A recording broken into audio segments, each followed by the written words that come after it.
And we're back here once again with another episode of the MSK show. And this is going to be episode 277. So I hope you guys had a great day and I hope you guys have a great weekend that is ahead of you. And in this episode of the MSK show, we are actually going to be covering 3 topics tonight. I know I told you guys in the episode of the MSK show that we did this past Wednesday with Lunchbox Warren and Grey Poupée that we were going to be covering 3 topics. It turns out when it got to that point, I was actually thinking, you know what?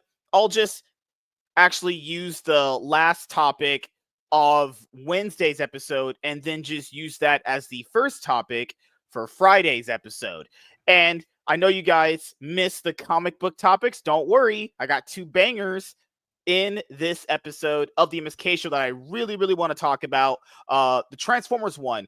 Oh my God. You guys know how much I love me some Daniel Warren Johnson's Transformers run. I did read the first 2 trade paperbacks, and on my comic book channel, me and Professor Savage Dad did hour-long plus reviews of the first 2 trades. Hopefully, in a few months, we'll be able to review, the 3rd trade paperback in that series, and subsequently the 4th one that will be out eventually, which ends his Transformers run, because that run ends on 24 issues. Marvel Comics, you should take some fucking notes.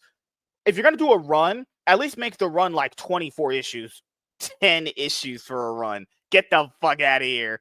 But I know Warren is a huge fan of Teenage Mutant Ninja Turtles. Had some news drop about that as well, coming from IDW. And got to talk about the big boy Blue Scout, Superman's box office. We will be going over that very, very soon. So, how are you guys doing in the chat? Michael just threw me a L. It's like, can't even start a stream with a W. It's just automatically L. DK, what's up, brother? I'm pretty sure you're at work right now. And if you're at work, well, don't worry, man. I can be your quality entertainment for an hour and some change, actually. But I hope you're doing good, brother. W for Warren. Nope. That's not how it works around here. You need to give me W's and pledge undying loyalty to me, because I am a ego maniac. I need you guys' validation in my life. No, I'm not a fucking OnlyFans chick, actually. You know what's crazy, dude?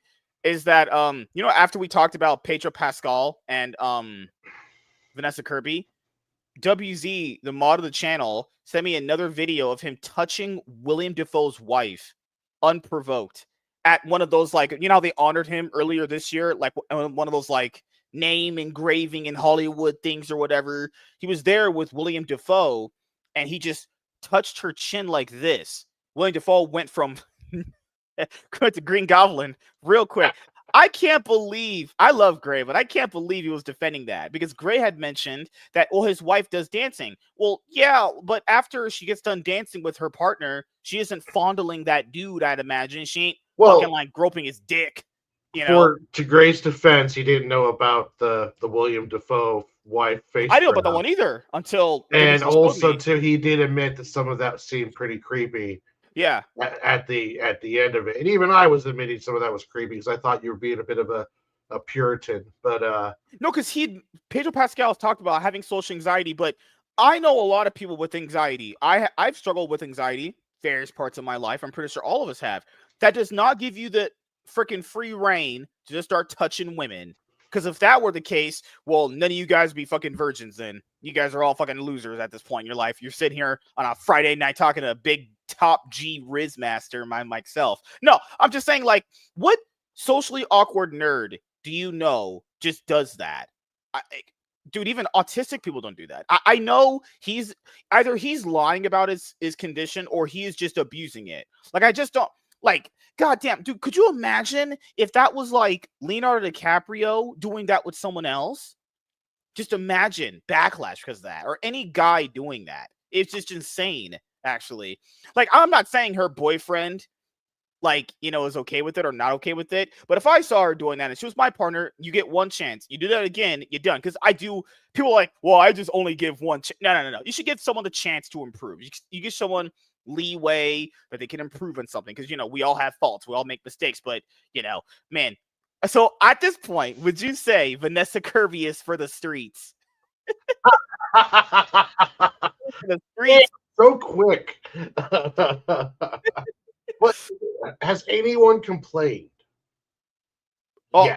so far, it's literally just been, just the discussion about it. Like people kind of Well, judging, no, like I mean, there's none of the women that he's touched have they? None of them he doesn't do filed it with male complaints. co-stars too. He doesn't touch male co-stars. That's why I know he's kind of he didn't touch Bella Ramsey.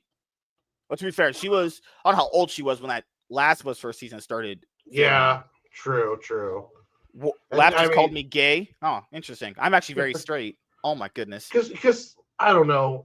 It's as far as I'm concerned, it's like no one's complaining, right? Like Mhm. her husband's not on a podcast talking about wanting to Yet. kick Pedro's ass. She's not saying anything like, "Hey, you need to stop doing this." As a matter of fact, she seems just as active as he is, Oh no, and yeah, no I one agree. else has complained about it. People are pointing it out because they see it, but no one else has complained about it. So I'm just, uh, I don't see what the big deal is. I really don't. It's I feel like it's making something out of nothing. If no one's complaining, no one has any problems. He's never been accused of anything. He's never had problems on set that I know Yeah. of. He's never been like a problem child on set. Probably the reason why he works so much is because he's easy to get Oh, he's a along good with, little I boy. imagine. He Yeah, attacks J.K. Rowling. He says Troon people's rights matter. yeah, All he, that. he says He, everything he needs to he's, say, and he's got he's not that bad of an actor. So for me, it's kind of a big nothing burger. I'm just like, I'm okay, just saying these are red flags. But but like years later down the road when we're doing the show, and if something comes out where he was being a little bit more handsy and a girl that didn't want that, I'll be honest. I'll be like, hey, I saw it coming from a mile away because I've seen this stuff in my real life. So I'm like, hey, you know what? You aren't in trouble yet, but that's a red flag. That's what I would kind of eh, always point to that. Warren, I'll that's hit you up true. tomorrow and send you what we talked about. Yeah, No, I yeah, didn't. I we're didn't. all good. Whoa! I didn't say this could happen. What is this building up? Again, You we guys are didn't building. ask for permission, You guys are and building the the fact that you dynamic just duo. said that I'm going to be doing this show for years kind of destroys my spirit a little bit. Sign the contract. It's until the end of 2029, and then it's up for renegotiation. Good lord, Fantastic Four was a movie. So I've actually heard more positive things about this movie than any other Marvel movie that has come out in like the last 3 or 4 years, barring the movies that have had positive word of mouth since Endgame have been No Way Home, Guardians 3, Deadpool Wolverine, Thunderbolts, and this one. So it's been like six Yeah. movies out of like what 10, 15 have come Uh, out. yeah, It's and been like it's been a minute. Yeah. I have heard that some of the downsides, and Laps just mentioned it in the chat, being boring. Like, there's not a lot of action. There's a lot of talking. It seems like everyone seems to think that this film is beautiful, as in like special effects wise, the Mhm. looks, the aesthetics good. I've heard pretty much good things about uh, I Human have heard Torch and that Ben. Pedro Pascal is still not liked, and not because people just like him as a person, because that's going to be barring because he literally is a Yeah, weirdo. They say even though they like the movie, he is just not Reed Richards, even if his acting is yeah. decent, and that kind of That's sucks because I never thought he'd run. I never think his acting's that bad. I don't think he's actually a bad actor at all. I just think he's a yeah. fucking weirdo, honestly. I haven't heard many people complain about the thing, Ben Graham's Mhm. performance or Human Torch, but I have heard some people say that some people think Pedro did great, and some people are saying he did terrible. So it was kind of, um, I did hear that Galactus looked good. Oh, I saw that from Um, the trailer. I could have probably predicted that. He looked yeah, fantastic. Yeah. yeah. But So I mean, it does seem like this is one of the better things they've done since Endgame. That's people are debating on which one is better between this one and Superman. And keep in mind, guys, that's what I want out of all of this. I don't want to be talking about like, was there a girl boss? Was there an intersectional feminist moment? Was there a Looney Tune comment? Was there a girl boss? Blah blah blah. I would like to just debate and have conversation on the merits of the damn movie itself. Yeah. Whatever it presents, it's in the context of the movie itself. That's what I want to talk about. So Lab said it's just very boring. Well, I'll be watching it on Monday. I'll be watching it at my movie theater's second showing. I'm gonna go to the earliest showing that I can because I have to do an episode of Full Day going to the movie theater when I do these things. So I have to make sure I get ready like an hour in advance to get the camera ready, get like fucking my movie ticket bought and paid for online. Hopefully they have some chili cheese nachos the time around because get your makeup done, make sure your hair's good, all that stuff. Hair's fucking staying the same. But dude, the last time I went to the movie theater, I watched Superman, and remember when I told you I bought the popcorn? There's a reason why I don't like my movie theater's popcorn. It literally made me feel like I usually don't feel this way after eating stuff. After I ate that popcorn, I felt like disgusting. I felt it's like I don't know, fucking you drink too much one night and you're like, fuck, I feel really bad. I'm not eating that popcorn ever again. I'll eat some ice cream or some shit because I can't. That popcorn tastes like booty hole. Whenever we go out to like Cinemark, is that what it's called? The franchise one? It's none of those AMC and their Cinemark. Yeah, whenever I went to Cinemark 30 like down the hill, 30 minutes away, I can get chicken wings, I can get Starbucks, I can get pizza. I don't like Pizza Hut, but it's pizza at a movie theater. It's not that bad. I'll take chicken wings over popcorn. I cannot do the popcorn at my theater anymore. Popcorn at our Regal is pretty good, actually. And then I always get the corn dog nuggets. Maybe you guys were railing on me for picking chili cheese. Corn dog nuggets sound pretty good. Not gonna lie, they're fucking good. They're like little chicken nuggets, but they're corn dogs. Yeah, why don't we have those? God, you guys have everything. Holy crap! But I'm glad a lot of people really enjoyed the movie that they're watching. That's all I want. At least I don't know if this movie's going to do very well for them. I haven't seen the numbers yet at all for Fantastic Four. I heard it's doing pretty well for Thursday. It was the highest grossing film all year. So I think it was 28 million, 28 million on Thursday. So I believe they said it was, well, we looked at it, it was tracking at 100 million. I don't think that's changed. Yeah. But it's going to be, it sounds like it's going to have a really good weekend. That's good. Yeah. So, it's not all of the same kind of positive buzz that you heard after Superman came out, but it is some positive. There are negatives and there are positive. It's like more mixed in with Fantastic Four. Some people are complaining about the third act. Some people are complaining about the lack of action. Some people absolutely, loved all of it. So, who knows? I heard lack of action is part of it. This is the thing is there's never really a balance when it comes to movies anymore. As it feels like you're getting one or the other.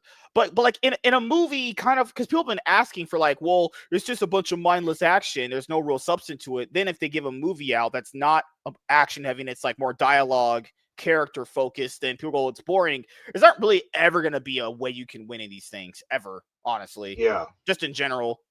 But we will be getting to the first topic here in just a moment because I know Warren is dead inside after he had sex with my wife. So I'm just dead inside all the time. That's my secret, Captain. I'm always dead inside. I'm always dead. Man, if people didn't know when Avengers came out, man, you guys should have been living in that time period. Honestly, give me literally one moment, and then we're going to get the Superman topic set up. So as everyone noticed, when I do this, we're going to be going over the numbers it accumulated from. This is week 2 for Superman, right? This is week 2. So we if you're going to Mojo box office, you'll get the last weekend's numbers. Good gosh. So far, it's projected, even with Fantastic Four coming out, to break 500 million this weekend coming up. That was the projection, whether or not it hits it or not. But it's doing very well, and it's getting very good positive return watchability kind of stuff. So, and like I think you said before too, it's probably going to be in theaters all the way to like October. So before we even see it on streaming, they're probably going to ride that thing out for as long as they can. It's gonna be written out for a while. Yeah. me just get 1 second here. Oh my goodness. Galactus was awesome until he was solos by Susan Storm's love. That's what I tell people. I'm not surprised when that happens. If people don't actually know who Oh, Galactus is easily one of the strongest villains in Marvel Universe, period. There was no way in my brain I knew they could take him down because that would be ridiculous. You well, they know, did in the I comic book. keep in mind, Multiple I'm ways. not. I don't even know how they do it in the comics because I was never like a Fantastic Four fan like a lot of people were. Just never really was that interested in the group. Now, in the book Marvels that Alex Ross did, it was Reed showed him or had a device that kind of like showed him all of the destruction he's wrought through the ages, I believe. And don't quote me on this by no means. And then that kind of like freaked him out and he left. Um, so Reed has found ways to trick him in the past. Cass, And how you doing? I don't know how many people actually just like straight up beating his ass, but Galactus has been beat up before and It's so killed. yeah, like I told you this. There's comic book characters that I do know very well, where I could just go off the top of my head of all the information that I have. Fantastic Four, I know very little. Like I know kind of okay. There was one story that I was listening to from Comics Explained where one time I forgot. I don't know who wrote it. I don't know who it was illustrated by. The art looked pretty good, honestly. One time Johnny banged Doctor Doom's soon-to-be wife, and then he basically kicked her to the curb, said she was for the streets. That's literally the only fucking story that I know, honestly. Like And I've never even heard of that one. I was like, damn, that sounds like a story that I'd read, honestly. Cause saying, how are you doing? Hey, she says, hey guys, happy Friday. I can't do the extra butter anymore. Yeah, like I didn't even get extra butter. I didn't get anything extra. I just got a small bag of popcorn because I knew I didn't like the popcorn there. I just got a small, and it just made me feel so gross afterwards. Like when I did the review, after we got finished with it, doing I think it was Jurassic World Rebirth or Superman. When I had it, I was like, damn, I feel just bad. I feel just like, damn, I feel awful. So never eating it ever again. I'll literally just eat ice cream. I'm good. Hey, MSK, how's the... Oh, my goodness. Okay. All right. So they combined two stories, the Lee Kirby run and the Hickman run. In the Lee Kirby run, Reed used the ultimate nullifier, which would have been amazing. Of course, they didn't use the one thing that could have actually helped them in the movies because these guys just... I told people going in, it's literally for comic books for them, they use it, I mean, as lightly, as like a literal outline. Everything else, like the intricacies and all that stuff, is nothing to them. You know, like as we mentioned for the Flash movie, you know, it's crazy how they basically built up a narrative for the Flash that Reverse Flash should be in the damn movie, and they just don't use him. It's just It's Dark Flash. Yeah, it's Dark Flash. You're like, Dark why? Flash. Yeah, they could have literally had to. Oh, it was me, Barry. Yeah, like Dark Flash kind of looks like what happens when you leave some chicken nuggets in the oven too long, so you got stoned. That's kind of like what Dark Flash looked like, burnt to a crisp. So I'll ask you because Laps knows a lot more about Fantastic Four than I do.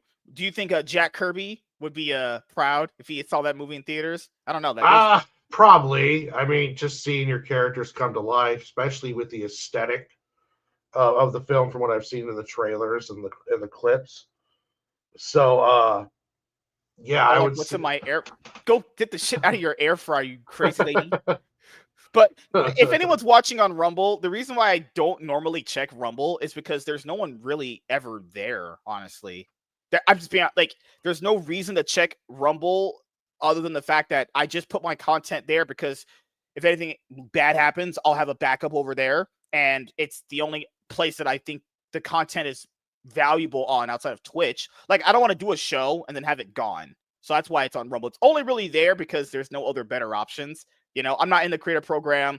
I could give two shits about being in that. I don't need to make money through Rumble, but it's there.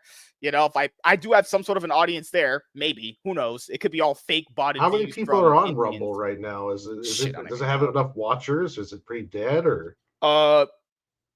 So far, it's 3. I don't know if those are real people. We know Kasane's real, so she's not these people could literally be Indian bots from halfway across the world. You know, it could be the thank you come again motherfuckers. You know, so let's go and have some good old fashioned fun with the first topic. Yeah, let's do this. Also, we're not gonna keep in mind. People know these topics are usually pretty long. We're not gonna try that tonight. We're gonna try and get them to be around 10 minutes, 12, 15 max, you know, because other stuff definitely needs more attention than Superman tonight, which is kind of sad because I want to give all my attention to Superman. Oh my goodness.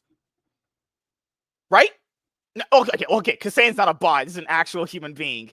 But I know whenever I, streamed on Rumble exclusively, I was like, I can't do this anymore because it doesn't matter.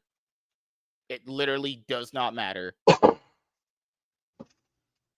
It's crazy because I wish it did, but the platform doesn't really create viewers in that way that YouTube can, which I would have liked, actually. That's okay. That's fine. I mean, I should be going on. Okay, so I have 2 shows coming up that someone invited me to. So I'm going to be on Darmoose. Is a show he does talking about Rumble. I'll be there a little bit of time, and then Dingus Den and me, or I think on his channel, we're doing something on his channels. It's crazy. People have invited me to their stuff recently. I'm like, this is weird. I'm usually not ever the guy that's getting picked for anything. I'm like, oh my god, let's have some fun, Kasane's beat. Oh my gosh, Jesus, good lord, you guys give these women too much ammo around here. But I, need to understand that a lot of you guys are just clout chasing bastards. But don't worry, I will give you all the clout. Every bit of clout you need. There's no clout, people. Just go. There's no clout. I've not received one clout credit yet. Oh gosh. So let's get down to business and have some fun with our first topic. Maybe in the future when we hit like 300 episodes, I do it like the way John Campy does it. Topic number 1, go straight into it. But people say they like the intro stuff, so I don't know what you guys want. I'll just have a few polls. Oh, before we go to the topic, one really quick thing. Do you think, because I have to ask you this, do you think we should celebrate at 300 episodes or wait till 500? Because I didn't even celebrate for 100 because I already had enough 100, celebrations anyway. Well, do you think you we were should talking celebrate about you at didn't 300? really want to. You want to wait till 500. That's yeah. I was going back and forth with it today at work. I was thinking like, do we celebrate at 300 or we just wait till 500? I'm kind of wait till 500. I mean, because there's nothing to celebrate at 300 episodes. I was thinking today at work, I was like, there's nothing really to celebrate. We haven't really done enough that I want to be satisfied with yet to celebrate. Yeah, just wait till wait till you're excited. Because I don't want to have a celebration and everyone's praising me and it's like, oh, I just feel awful. I hate every single one of you. Because like once you get to 300, it's only going to take you like 4 months to get to 4 months. Like you're just you're doing like full day and you're not sleeping and that would only happen if I pounded in the one-on-ones like I used to. I should. The problem here is like it's been way harder to secure one-on-ones with people. Like in the later years, when it was 2021 through 4, all one-on-ones were coming in easy because I have like 5 of them a day, but if you do Blue Scorpio, what's up, buddy? If you do 300, you might as well do because my thing is I want to celebrate when we hit a milestone that feels like it's super accomplishment worthy. The reason why I didn't celebrate 100 episodes is because I had already celebrated 100 enough in other different timeline on a different main channel that I may or may not have had, for this one, I was like, okay, we hit 100. That's the bare minimum. We hit 300. That's cool. But 500 should be like, that's a huge number, So I'm celebrating 10. What are you talking about? 10 rookie numbers. You got to get those numbers up. What? 10? At least go 3 times a week, man. Good Lord. Kasane says you might get some viewers from Darmu's podcast. Not that it matters, but I think a lot of community over there would love your show.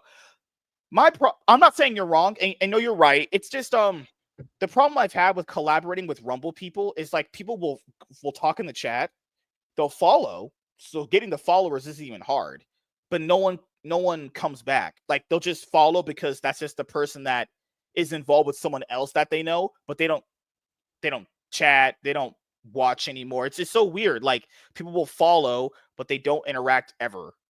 I'm even kind of wondering, why'd you follow to begin with, though? If you had no intention of actually engaging with anything I do outside of this specific moment, why in the world are you here? I'm not saying don't follow or subscribe, but I'm saying, like, if you're not actually interacting, what the hell are you doing here? I've found that most people who follow don't interact. Yeah, It yeah. seems to be quite a thing. Like I always tell people too, it's like liking something It's is the interaction. Yeah, easiest, yeah. freest.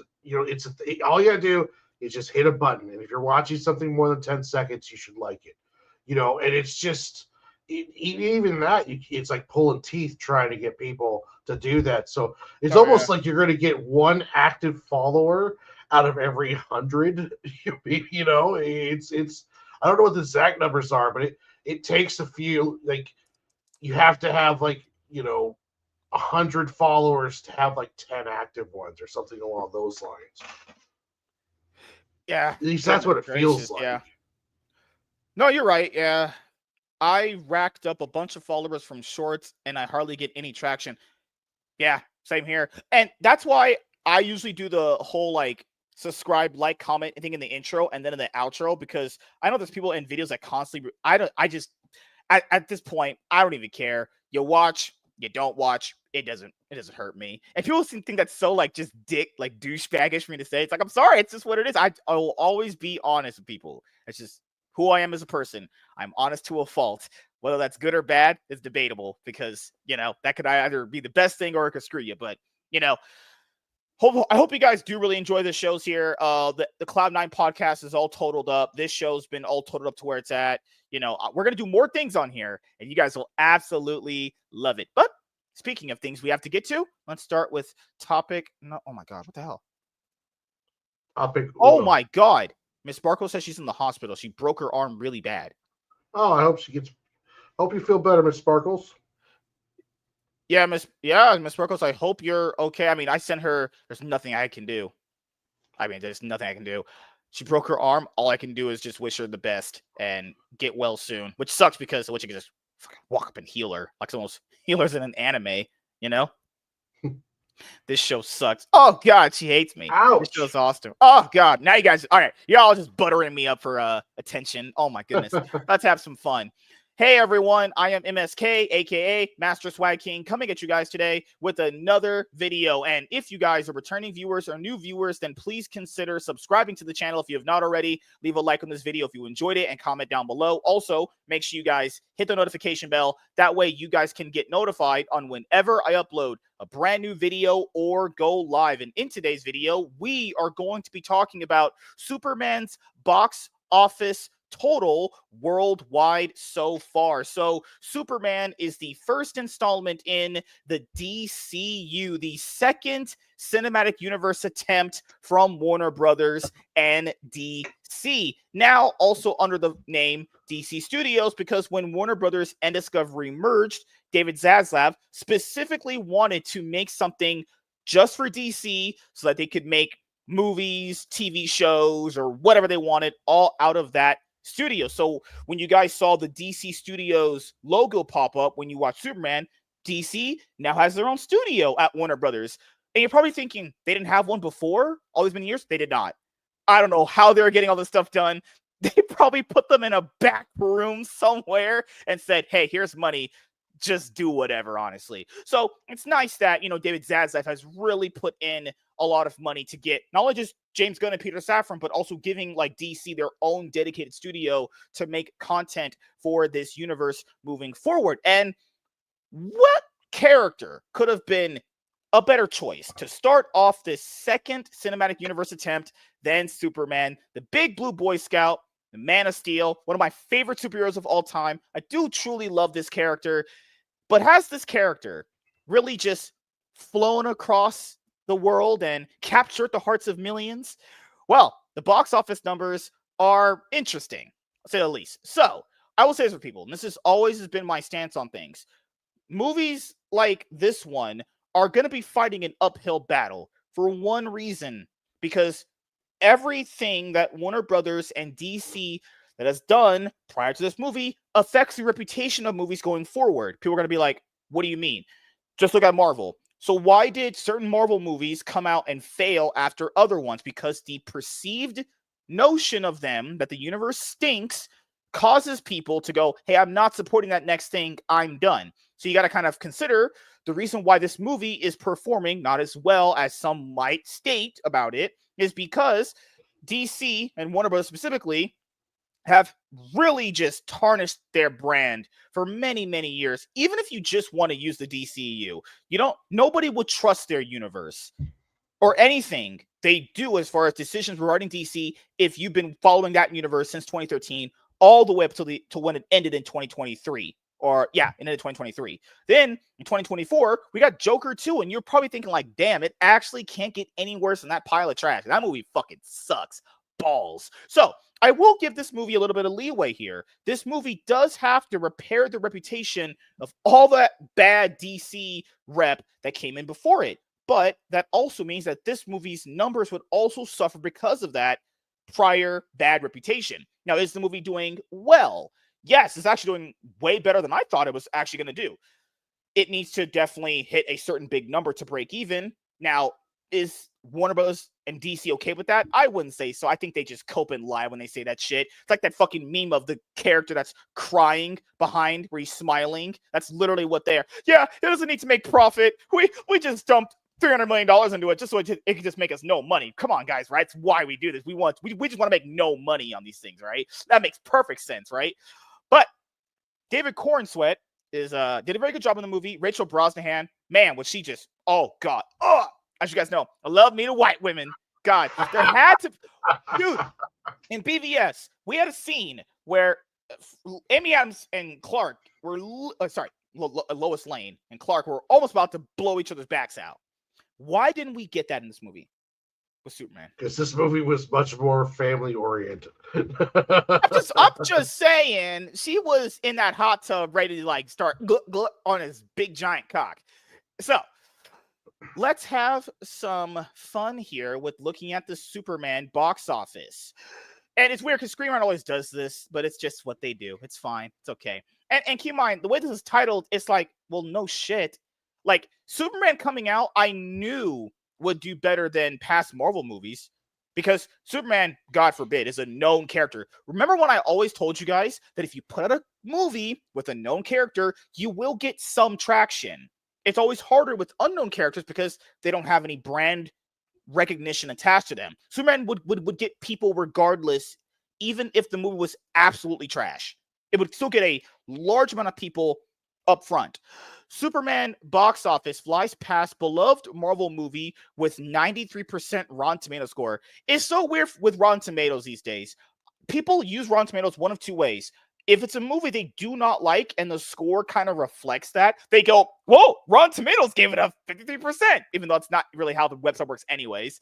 Or if they like the movie, they go, well, Rotten Tomatoes gave it an 88%. And it's like, I thought Rotten Tomatoes didn't matter. It's weird. Rotten Tomatoes either matters if it's a movie you like, or doesn't matter if it's a movie you hate. So weird when it comes to this fucking website. And keep in mind, I don't need a website to tell me if I liked a movie or not. I'm not an NPC. I'm actually not an idiot like some people are. But who knows? If you need a website to tell you if your movie's good, I guess. Directed by James Gunn, Superman continues to perform well at the box office, flying past another major superhero release, Thunderbolts. I mean, that's not hard to do. No, like Thunderbolts was, I told you guys, guaranteed to fail. Literally guaranteed to fail. I know I said that exact words. And it not just guaranteed failed. That shit massively underperformed. That was bad. So if you're expecting a Thunderbolts 2, yeah, I got this oceanfront freaking bridge to sell you, actually. Released on July 11th, Superman stars David Cornsweet, Rachel Brosnahan, and Nicholas Hoult, among others. Meanwhile, Thunderbolts released in May with an ensemble cast of MCU stars such as Sebastian Stan, Florence Pugh, Wyatt Russell, and David Harbour. Though Thunderbolts performed well with critics and among Marvel fans, its overall gross was lower than most of the franchise films, including Captain America Brave New World, which was also released this year. Thunderbolts made $382.1 million globally, with a divide of $189.9 million domestically and $192.1 million internationally. Also, keep in mind, guys, Thunderbolts was going to perform very badly because that movie had been taking, I mean, we even said we liked it here. I watched it. I thought it was completely fine. I thought it was really, it's just a dumb popcorn flick, but it's not like a bad insult your intelligence movie, right? The reason why Thunderbolts would perform badly is because the other movies that came before it were not good, i.e., minus like 3 of them that we normally always say. Likewise, Superman received favorable reviews, though it did have some vocal critics among both those who found its message political and those who were still mourning the DCEU. Who the fuck mourned? Code Snyder Bros. Who the hell mourned the DCEU? Snyder Bros. It had to have been them. It's all Snyder Bros. That's the only people who give a shit about the DCEU. Golly, holy crap, that universe was a pile of ass. Nonetheless, it is making waves with an overall gross of $406.8 million. Notably, its domestic total of $235 million is higher by a large margin than its global total of $171.8 million. Superman has a reported budget of around $225 million in production costs and $125 million in marketing costs. As such, the movie would need to make between $450 to $600 million to break even. That is insane.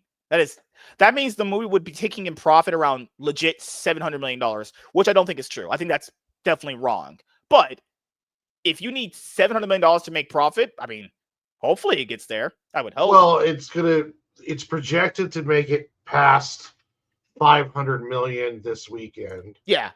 So then, if it bottoms out and ends at like 225 650, I mean, there's no competition now that the Fantastic Four is out.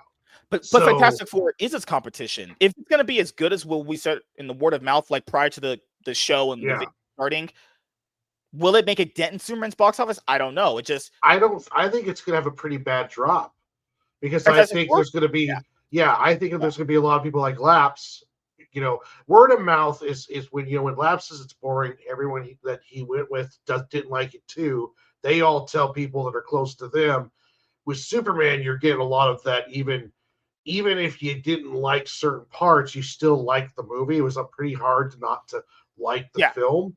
So then that was a more positive. So it only had the 54% drop. Fantastic Four depends on how many people have that lapse opinion.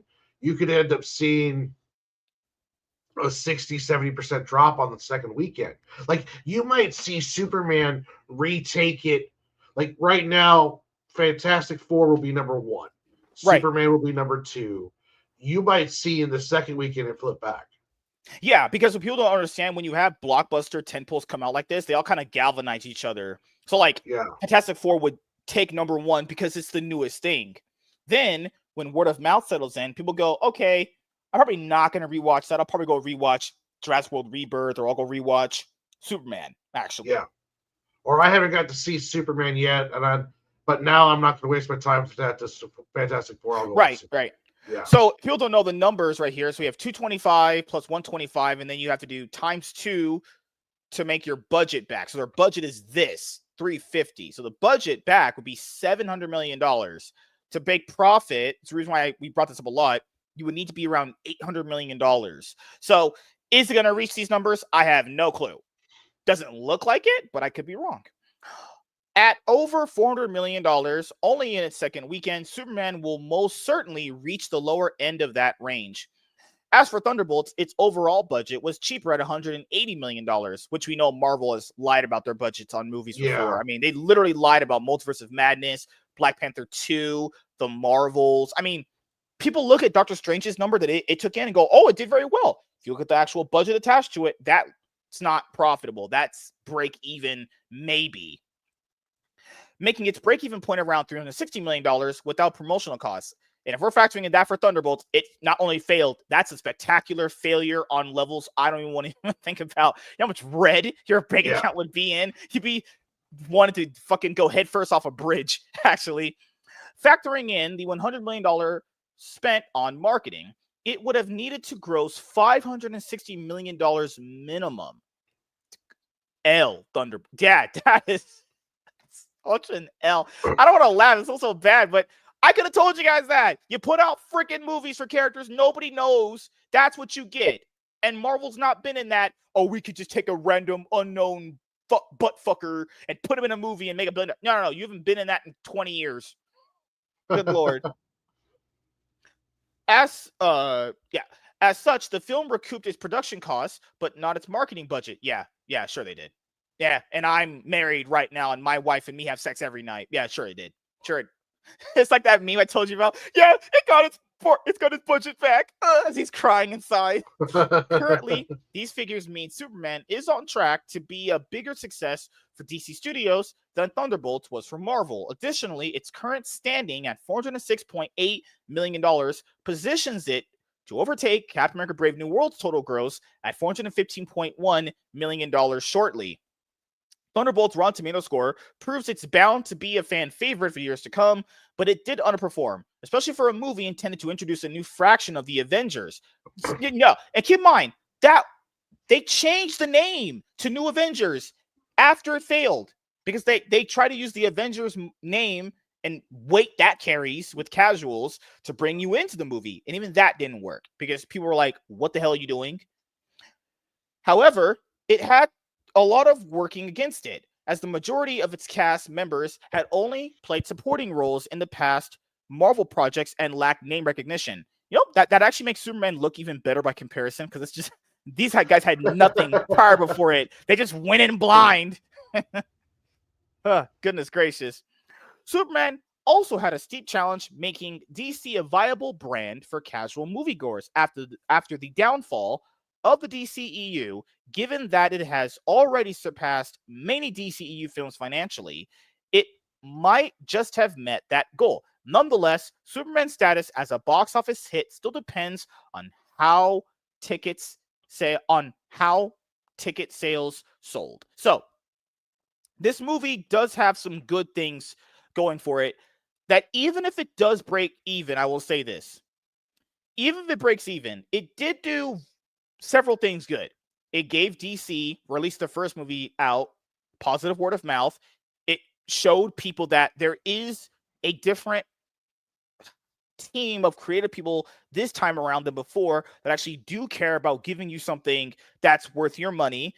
And if this movie was a launching pad for a lot of other success stories later in this cinematic universe's future, that's good, right? Now, does that mean that this movie was overall a success? No, but if it did its intentional purpose was to launch everything and give you that positive reinforcement back, you take the good with the bad with that. Yeah, it was kind of a loss leader, but it did its job. So keep in mind, that's if you don't apply that meme that I said earlier. Yeah. So, well, and with Fantastic Four, even if it doesn't do as well, let's say it does just a little bit less than what Superman did domestically, it might be a hit overseas. Like, Superman's very weak overseas, and it's very strong domestically. So Fantastic Four might be like 260, maybe 250, but it might have another 250 international. So if it all depends on how well Fantastic Four hits internationally, it all depends on how well Fantastic Four hits domestically, how it holds on its second weekend. I think overall, like you said, Superman's a success. It's doing a lot of positive energy toward a momentum towards Supergirl and Peacemaker and stuff along those lines. I think so I do see it having legs, but we'll see though after this weekend. We'll see how Fantastic Four does. I hope Fantastic Four does good. Marvel needs a win, and this is a recognizable team. I want to go see it, but I don't know if I'm going to have the time or money to go see it. But I might have to wait till it comes out on video. But I am What do you going to go mean? try I'll to go fucking see it. cash app you the money. What the fuck? I'll make you see this shit. You're gonna see some Pedro Pascal if you want to or not. I'm Stretching Pedro. I'm watching it Monday, as you guys know, and I'm taking my wife and probably gonna bang her before and after the movie. That's if you guys believe that. So here is Superman's updated box office total per Box Office Mojo. So domestically, this movie has taken in $264 million. Internationally, it's taken in $173 million. And your worldwide total at the time of me recording this video is $437 million worldwide. Now, people have pointed out, like you just said, it's not hitting internationally, but it's doing very well domestically. It's always a trade-off with these things. I mean, did they want it to hit internationally more? Probably. But Oh then yeah, again, yeah. domestically, it's doing very well too. So you're actually glad you have that upside right there. That domestically, people are going back to the movie and seeing it constantly. I mean, the word of mouth on the movie isn't bad, barring that stupid thing that James Gunn did. That this is why I didn't want him doing the movie, because I knew he tried some fucked up shit like this. If he didn't do the Jor-El thing, I swear to you guys, this movie would do even better. If he literally didn't do that dumb Jor-El thing that he did. And the Jor-El thing is stupid. It's literally not a good idea at all. Now, even with that, being in the movie and people probably know it exists now, they're still going to go watch it, which is good. Because it's not a movie breaking thing. Right. Yeah, it's not like a Last Jedi thing. Yeah, like the average moviegoer is not going to give a shit. Like it's only going to ruffle us comic book nerds, really. You know, the average moviegoer. People were fine with it. I heard they were like, well, so far, yeah, no one cares. No one brings it up except for nerds. Yeah, you know, like we'll bring it up, but no one. The average moviegoer doesn't. You say I'm a nerd? I'm a top G. What the hell? We are certified nerds, sir. So you literally have My Hero Academia as a backdrop. You are a nerd. I don't know what you're talking about. Animes for fucking losers, honestly. You know what actually got me to really fully watch it? Because another group that I was hanging out with was always shitting on it. And I'm so, as you know, I'm always gonna watch it for myself.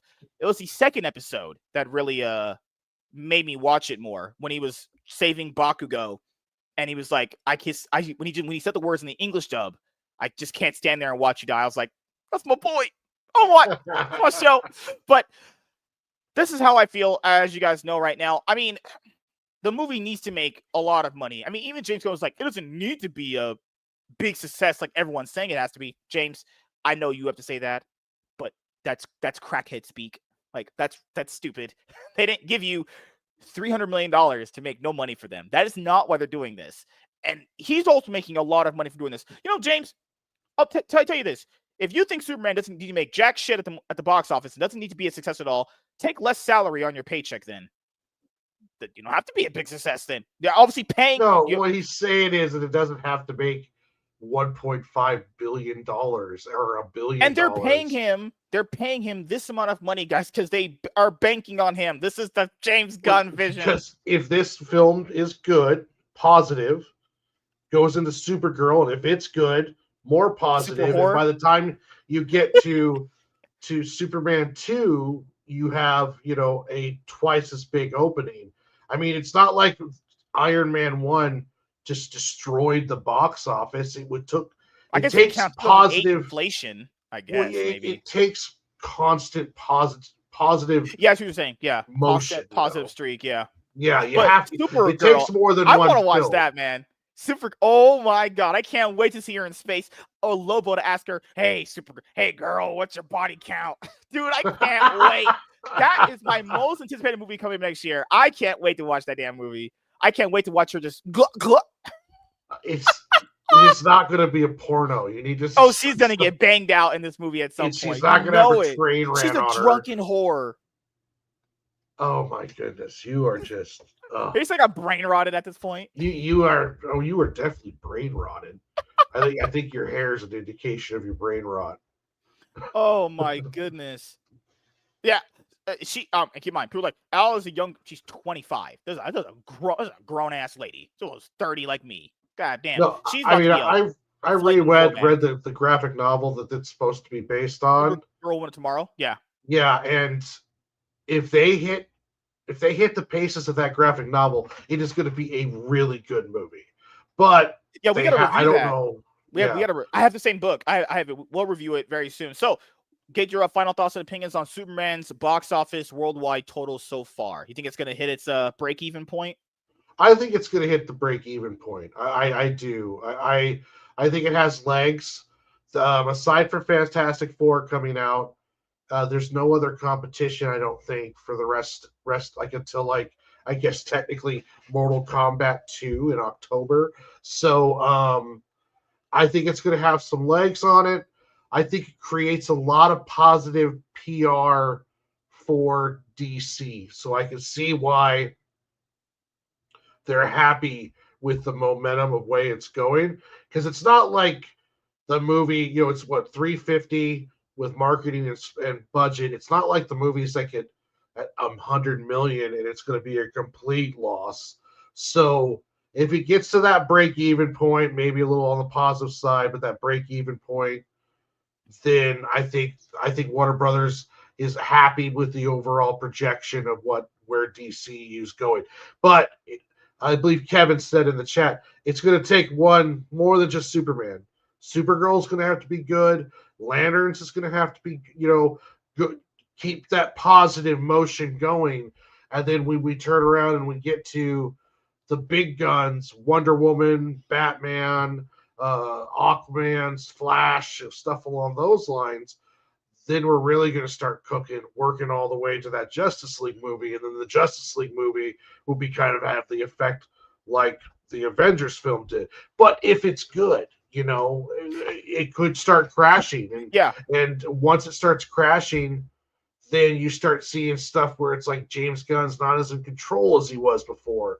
And that's what it's concerning too, because he's been talking about all these other spinoffs. It's like, dude, how about just focus on what you've already been putting in work into and just get that done first and then kind of see where the wind blows? Because he's talking about doing a Jimmy Olsen spinoff show and all sorts. It's like, James, focus on one thing. How about just make sure Supergirl's good? How about just we do that? Then when you've mastered getting 3 projects going good, then you can work on getting multiple projects done. Because at this point right now, people know I love Superman as a character. I mean, I've been with this character damn near since Superman the Animated Series. When did that premiere? In the fucking 90s? Holy mother of God.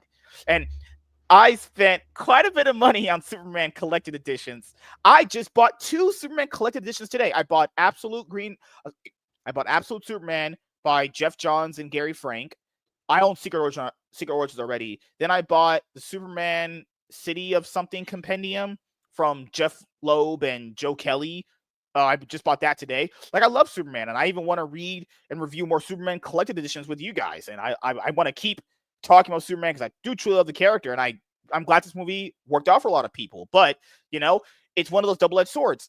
If this movie broke even, it wasn't a super massive success, technically speaking, on a business point of view, but it can be a success on revitalizing and reinvigorating people to care about DC. And to be fair, which one are you going to take? Because at this point now in the box office landscape, attendance is down. This movie was going to have lower attendance regardless because just numbers across the board are down. But I'm glad this movie is pushing hope for people in the Superman, because even when I've been buying Superman comic books and stuff like that, the actual search results, Superman comics, has gone through the roof. The Superman stuff is getting bought. I'm glad this movie's done that. It's a very, very good thing. And I hope DC can keep this momentum going. So thank you guys for checking out this video. If you guys are returning viewers or new viewers, then please consider subscribing to the channel if you have not already. Leave a like on this video if you enjoyed it and comment down below. Also, make sure you guys hit the notification bell. That way you guys can get notified on whenever I upload a brand new video or go live. I am MSK, aka Master Swag King, and we're going to sign out, guys. See you guys later. Goodbye. Peace.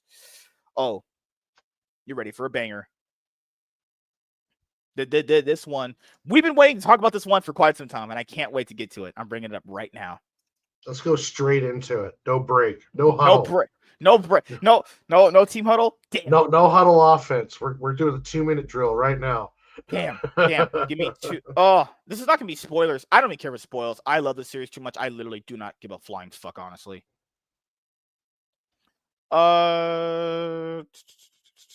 I mean, if you care about spoilers, that's different. But oh no, I have no problem with spoilers.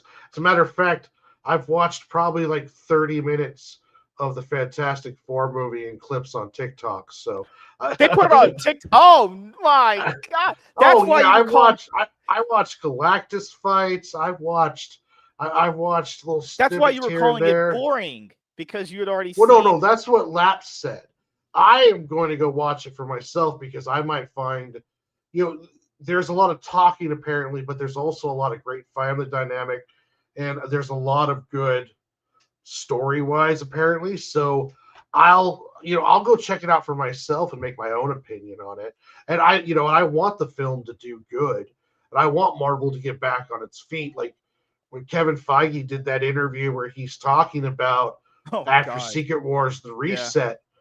I'm excited because that's what Marvel needs. They need a reset. They need to start and go like a whole new kind of direction. So I'm kind of excited of what the potential are. I'm still worried about the Avengers Doomsday, especially with the way the budget's ballooning. But I mean, I want you can't look at something as dead before it's even come out yet. It's just there's not a lot of good things coming out of Marvel Studios about Avengers Doomsday when it comes to production. And production nightmares are, that's a killer. Like Fantastic Four, for us, from what I understand, no production problems, no ballooning Hmm. budget, no weird fights, no last second rewrites. I did hear they cut a lot out of it though, and some people said that they felt like there was more action that could have been there. That's Like what I some of the heard too. fight scenes Yeah. got cut down. So I don't know for sure. I'll have to go check. I'll watch it for myself. But Yeah. Same here. yeah. All But yeah, right. let's get into this I'm ready. No, no, transformer. no breaks. That's what we do. No No breaks, breaks. no huddle. Same thing that John does. No breaks. We're going straight in. Blue three Topic number two. 2. Oh, I can't wait. This is what I wanted to talk about for quite some time. I'm really excited for this topic because I have read this run so far, 2 trades, and I can't wait to read the other trade that I have it over there. I haven't read and reviewed it yet with Savage Dad. Can't wait till the 4th one comes out. I'll even get I can't do that yet because I'll be broke. I can't just buy deluxe. I'll have a trade version of a book, and then I'll want to get the deluxe oversized hardcover. And it's like, people are like, why would you do that? I don't know. I became the person that I said I would never be. I said I would never be the guy buying the same freaking book in different formats. It does make a slight difference, though. It does. Because, You live long enough to see yourself become the villain. what movie has more quotable lines than The Dark Knight? What? Fuck. Damn. It's so funny. Like when that movie came out, when Suicide Squad, the first one came out, you read comments on that interrogation scene between Batman and the Joker. Someone was like, "How do we go from this to Birds of Prey?" Yeah, it That would be was. insane whiplash, right? Going from that to Birds of that'd be like, wow, this is absolutely trash.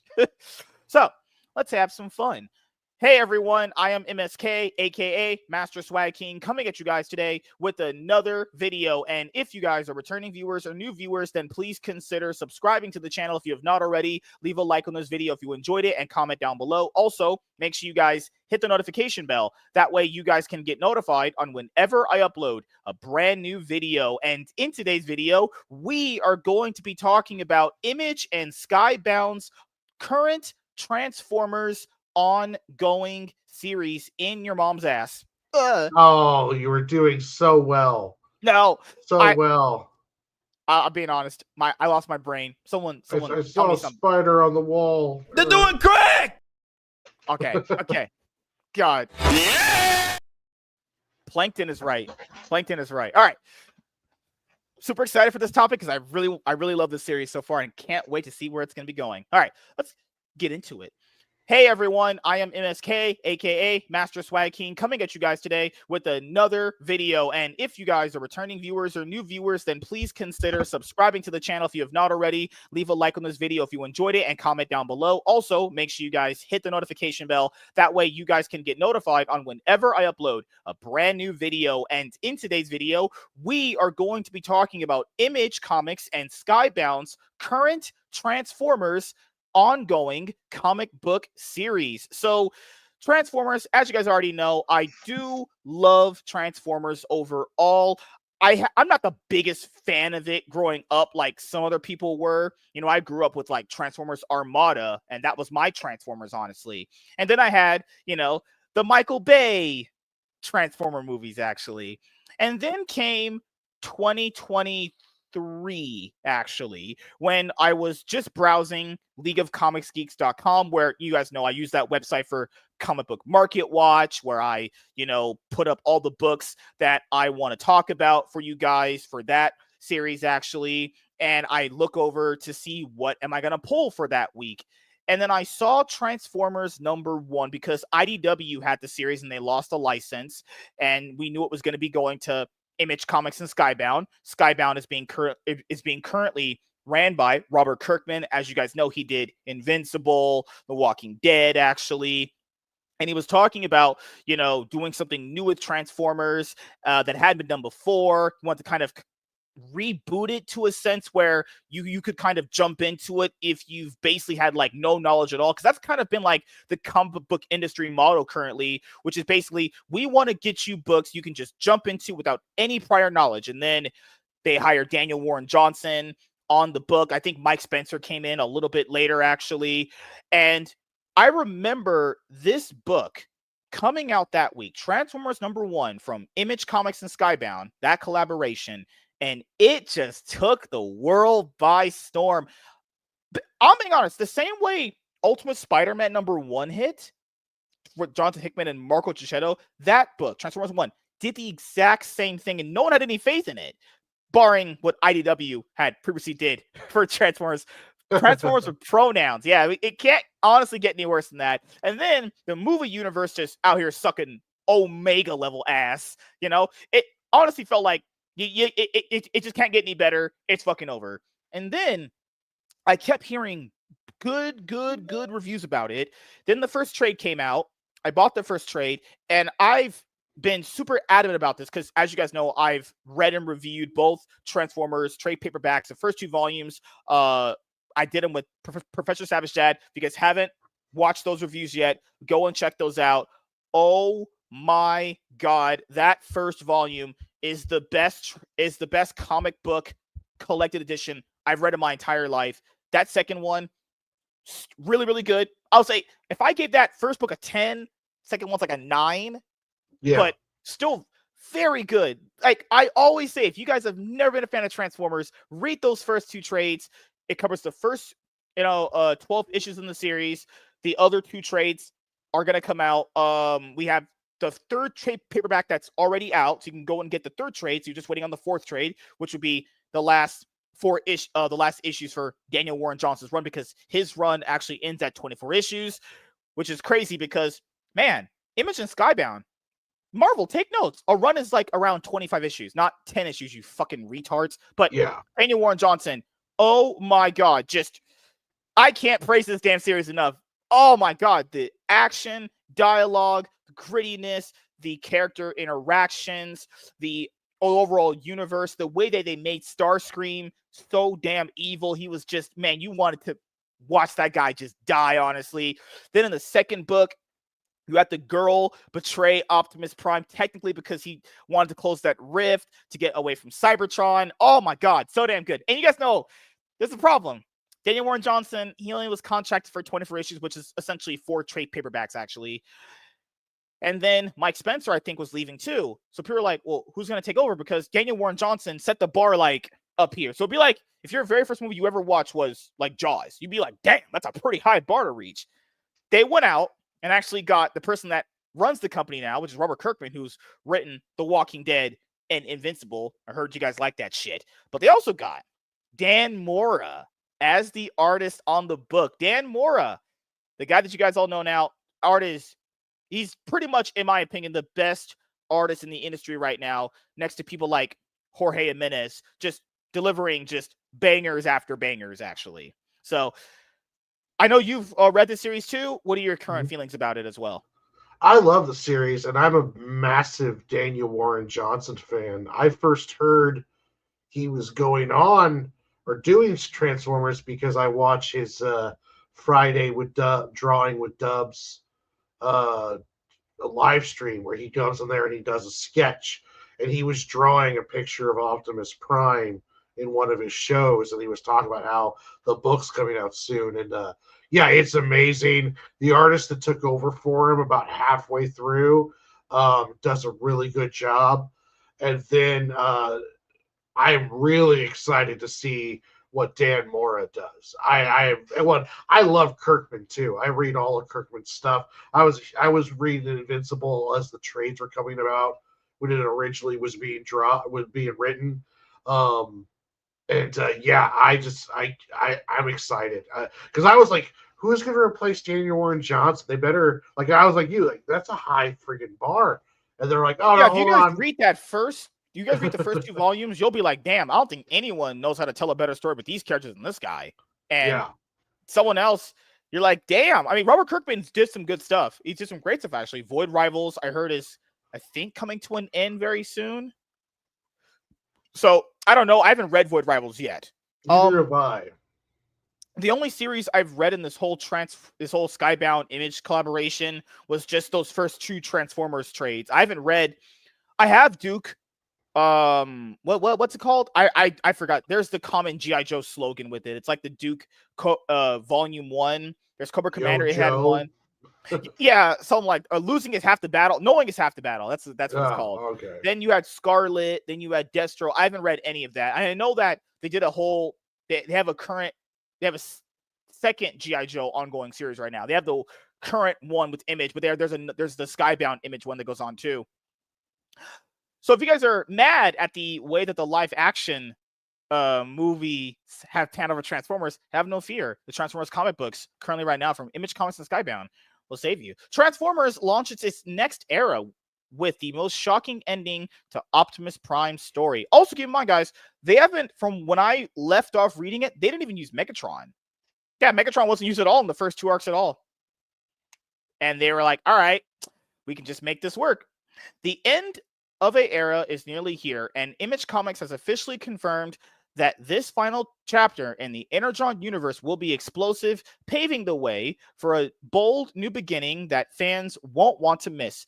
So what's next for the Autobots and Decepticons, and who will be spearheading this exciting new era?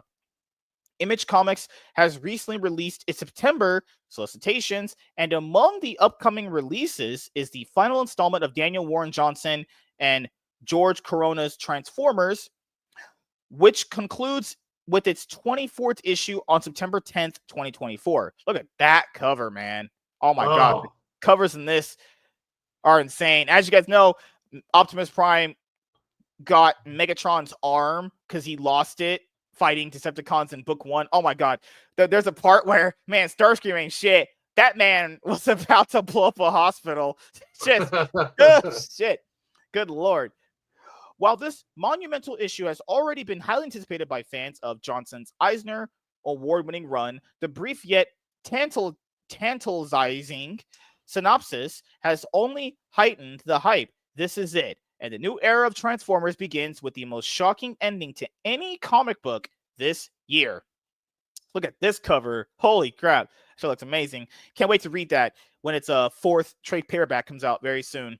Transformers issue number 24 will finally bring the long-awaited showdown between Optimus Prime and Megatron to a head, something the series has been building towards ever since Megatron's dramatic return and his reclaiming of leadership over the Decepticons. So people are like, well, who's been the leader? Starscream in the first book, then it was technically Soundwave in the second book, and then it was Shockwave later in the second book. So I don't know who they have in the third book yet because I haven't read the third book yet, but those 3 have did it so far. And based on the issue synopsis, readers are in for an exceptionally wild ride. Calling Transformers issue number 24 the comic with the most shocking ending. Wait, sorry, I'm a crackhead. You guys must know. I'm black. They're doing crack! I'm joking, guys. I'm sorry. I'm joking. Calling Transformers issue number 24 the comic with the most shocking ending to any comic book this year is an incredibly bold claim. Yet if anyone can deliver on that promise, it's Daniel Warren Johnson. His Transformers run has been nothing short of exceptional, becoming one of 2024's most critically acclaimed and fan-beloved series, and winning 2 Eisner Awards in the process. Notably, this isn't the first time the series has teased a groundbreaking finale. The official synopsis for the upcoming Transformers Volume 4, Conquer and Control, which collects issue 24, also promises a shocking conclusion that no one will see coming. As for what that twist entails, fans will have to wait and see. Are they going to kill off the boy? Are they going to kill off Spock? Megatron's just going to shoot him? I don't know. Are they going to kill off Megatron or? No way. No way. Not the boss. No. I mean, they might kill one of the kids, honestly. I think that's possible. That's Daniel Johnson's like, fuck them kids. Good Lord. Those kids. Oh God, this cover. Oh, this looks so good. Oh, damn. That's how you do a cover right there. While the end of Daniel Warren Johnson's run is in sight, it's far from the end for Transformers. A recent announcement from Image Comics confirmed that writer Robert Kirkman of The Walking Dead and Invincible and artist Dan Mora, Batman Superman World's Finest and Justice League Unlimited, will be picking up the series next. Both Kirkman and Mora have shared their excitement about taking over, teasing that they have bold and thrilling plans in store for the Energon universe. Kirkman stated, "I can't wait for everyone to see what the legendary Dan Mora and I are cooking up," a sentiment that Mora echoed with equal enthusiasm. So this is this is spoilers for issue number 25. Spoiler alert. Spoilers. Thanks to the textless preview for Kirkman and Mora's Transformers issue number 25, set for release in October 2025, fans have already been given a glimpse of what the aftermath of the Autobots and Decepticon battle might look like. The preview page feature a reflective Optimus standing in the midst of devastation, making it clear that Daniel Warren Johnson is handing the series off at a pivotal moment, perfectly setting the stage for an exciting new chapter in the Transformers series. Transformers issue number 24 is available September 10th, 2025 from Image Comics. Wow, that sounds amazing. I'm glad my boy Dan Mora is taking over for art. That's, Daniel Warren Johnson and Mike Spencer's art wasn't bad for the series, though. That'd be like the only thing you could really criticize from it, was the art was a little weak in some cases. But Dan Mora coming on as the artist, fucking hell, just talk about an upgrade. And I'm not saying Daniel Warren Johnson's art was bad. It was just like, okay, this is the one area it really could be improved on. But other than that, it was totally fine, honestly. Could you imagine a world that Dan Mora and Daniel Warren Johnson were together on the book from the starting? Damn, that'd have been too good. But I'll ask you, man, what are your closing thoughts and opinions on this for Robert Kirkman and Dan Mora taking over on issue 25? I'm excited. I like Kirkman. I like Kirkman's stuff. I like his writing style, and I'm excited to see Dan Mora drawing Transformers.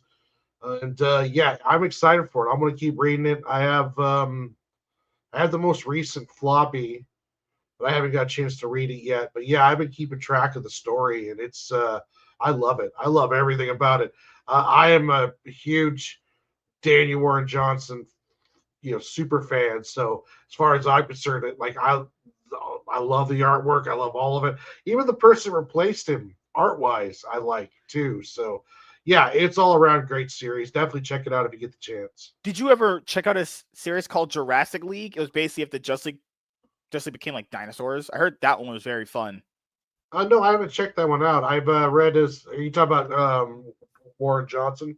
Yeah. Yeah, I've read his Wonder Woman Dead Earth, which was freaking awesome.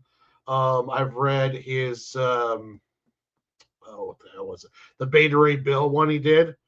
That one was really good as well. And then I've read some of his more indie stuff, if you will, like his creator owned, which was Do a Power Bomb and Murder Falcon. And both of those I highly recommend people read. Do a Power Bomb and Murder Falcon are both excellent series too. And yeah, I've been following that guy for a while. He's amazing. Yeah. So as you guys know, for me, I loved reading and reviewing the first two Transformers, current ongoing comic book series from Image Comics and Skybound. Those trade paperbacks, Volume 1 and Volume 2, just absolutely amazing. Amazing storytelling, dialogue, pacing. Oh my God, the characters, so damn good. The emotional depth and weight to the books, amazing. Oh, that cliffhanger that was in Volume 2. Oh God, it's just a saying we used to have back in the day, too good like fish good. God damn. This man just knows how to tell a story. So I don't know where Daniel Warren Johnson is going to be heading after this. But wherever he goes, that's a definite treat because he has definitely proven can just constantly dish out bangers, actually. Yeah. So thank you guys for checking out this video. If you guys are returning viewers or new viewers, then please consider subscribing to the channel if you have not already. Leave a like on this video if you enjoyed it and comment down below. Also, make sure you guys hit the notification bell. That way you guys can get notified on whenever I upload a brand new video or go live. I am MSK, aka Master Swag King, and we're going to sign out, guys. See you guys later. Goodbye. Peace.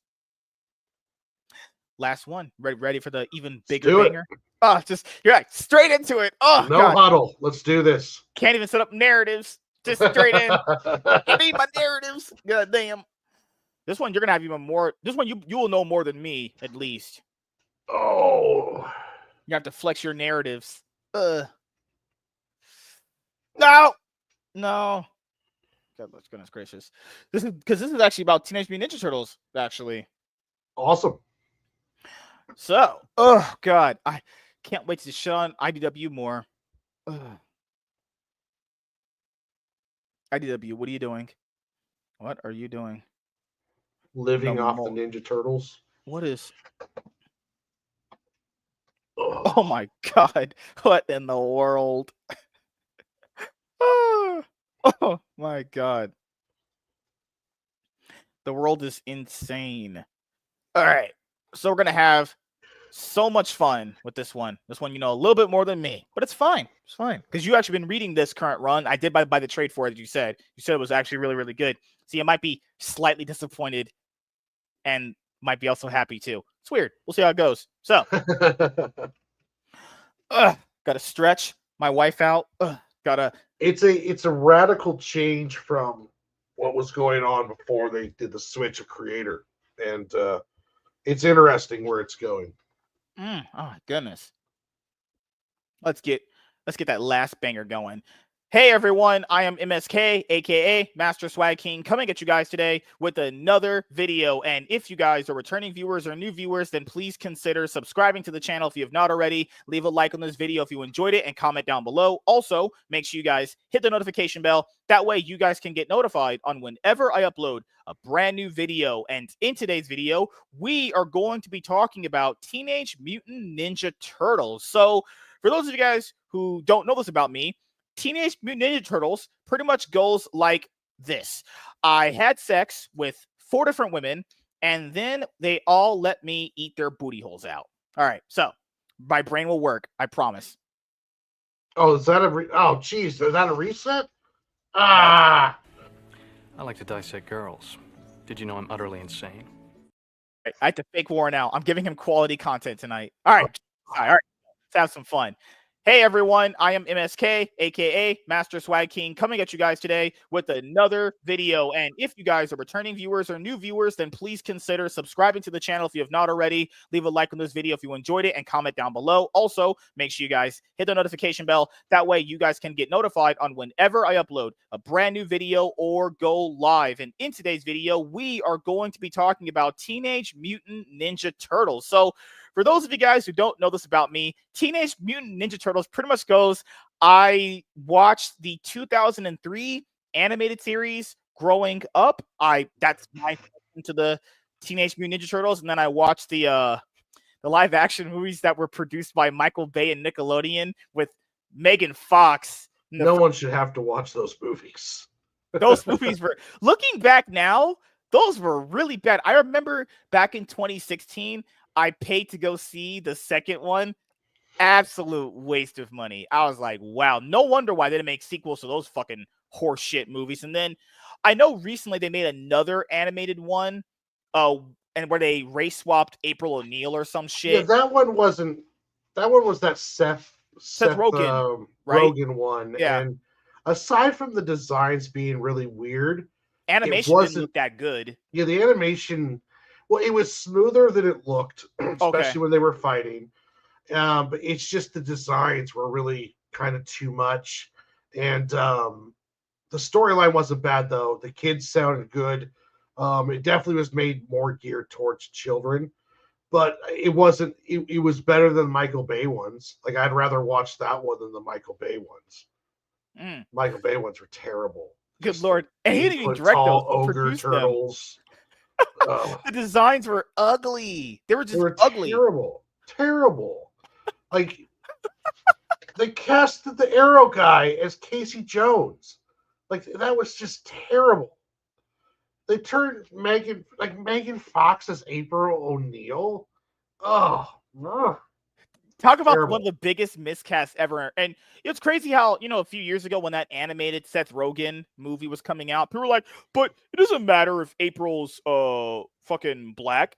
Race doesn't matter. I love how people always say these things and don't even know that originally that character isn't even black or white.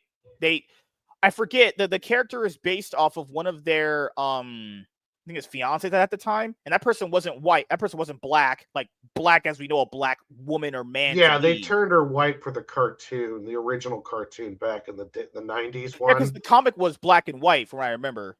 Yeah, comic was black and white, but they did switch to color. But I don't know how deeply into like how when they did the switch to color. But I know the original Mhm. graphic novel or 42-page story that they put out with was black and white. And as a matter of fact, you find a lot of those elements in the original live action movie that they brought out in was that the 90s. Mhm. That one is still, I think that one's like top 10 comic book movies ever made. From the Was that original TMNT live action. Yeah, the original TMT live action still holds up to today.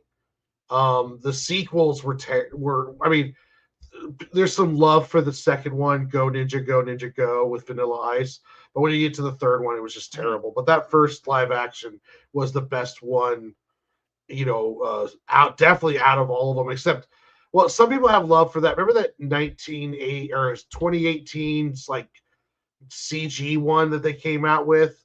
Oh, That I was think like it's a 2008 one. There's a 2008 yeah, one that's really 2008 one. beloved. Yeah, It's like the I anime. Oh, yeah. that one wasn't bad at all. That one was pretty People good. love that's like a cult classic. People love that Yeah, that movie. one is But not that's what bad. we need in franchises. Like you have different people throughout time do different interpretations of them. Some of them could be like cult classics. Like that one, people always say they're like that's my TMNT right there. Yeah, But yeah. that those live action movies that you didn't like, the ones that were produced by Michael Bay, the Oh, first movie's budget around 150 million dollars. It took in 485 million dollars. Then for the sequel, because the sequel did even worse. The sequel budget was like 135 million dollars, took in 245.6 million. Absolute flop. I don't know yeah. why they made a sequel, given the fact that the first one barely did well. This is back in 2014 when people didn't absolutely hate going to Because watch it's movies at that Michael point. Bay, and they just give him money. Like, he must know some secrets in Hollywood or something. Well, I mean, he does. The Megan Fox, I believe April for O'Neil. financials, like I believe the Transformer movies were successes financially, Those are all, even though yeah. I Those, didn't think they were yeah. that good. Um, the writing was Oh my terrible in God, all you're of them. right. He did cast Stephen Amell as Casey. I remember Oh this. yeah, it was Also, terrible. the Like movie had Tyler Perry. Tyler Perry played the. oh, he played Baxter Stockman, He which was did. back to the original Baxter Stockman was black too, so that was Yeah. kind of a cool callback. Even though they just really wasted it, like that, they didn't waste it. Like, Perry's not a bad pick, Tyler Perry, Yeah. but they just It's not didn't a have. I race mean, the swap. movie Yeah. was terrible though. So even Mhm. if no matter how good you did in that movie, it was going to come out bad anyway. Okay, so there's another thing I wanted to ask before we go to the comic book news. There was this series apparently that happened on Nickelodeon that had really jarring versions of them that Oh, came it's out and got great. canceled. Oh wait, which It was not the Nickel? 2003 one that people like.